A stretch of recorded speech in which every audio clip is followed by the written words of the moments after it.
ফেসবুকে যারা নিয়মিত অ্যাক্টিভিটিস করছেন অথবা কন্টেন্ট ক্রিয়েট করছেন কিন্তু আপনার প্রোফাইল অথবা পেজে ভিউ পাচ্ছেন না বা নিত্য নতুন দিন ফলোয়ার পাচ্ছেন না, কি কারণে পাচ্ছেন না, এরকম 3টি উল্লেখযোগ্য কারণ আজকের এই ভিডিওতে আপনাদের সাথে শেয়ার করব। তাহলে চলুন দেরি না করে ভিডিও শুরু করা যাক। নাম্বার 1, ফেসবুকে আপনার প্রত্যেকটি পোস্ট বা কন্টেন্টে রিঅ্যাক্ট করতে হবে, অর্থাৎ লাইক করতে হবে, যে কোনো ধরনের রিঅ্যাক্ট আপনাকে করতে হবে এবং গঠনমূলক কমেন্ট করতে পারবেন, পাশাপাশি ভিডিও বা কন্টেন্ট ভালো লাগলে শেয়ার করতে হবে। নাম্বার 2, ফেসবুকের গাইডলাইন্স পলিসি আপনাকে মেনে চলতে হবে, কারণ প্রতিনিয়ত ফেসবুকের রুলস রেগুলেশন আপডেট হচ্ছে এবং এই আপডেট রুলস রেগুলেশনগুলো আপনাকে নিয়মিত এগুলো লুক আফটার করতে হবে।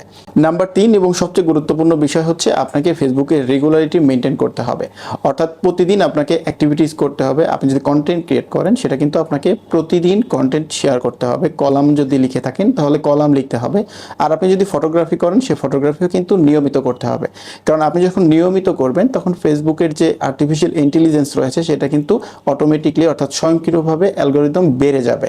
সো রেগুলার লাইফে গুরুত্বপূর্ণ এই 3টি টপিক আপনি যদি মেনে চলেন তাহলে অবশ্যই আপনি ফেসবুকে শাইন করতে পারবেন। সো ভিডিওটি ভালো লাগলে অবশ্যই লাইক কমেন্ট শেয়ার করবেন। ধন্যবাদ।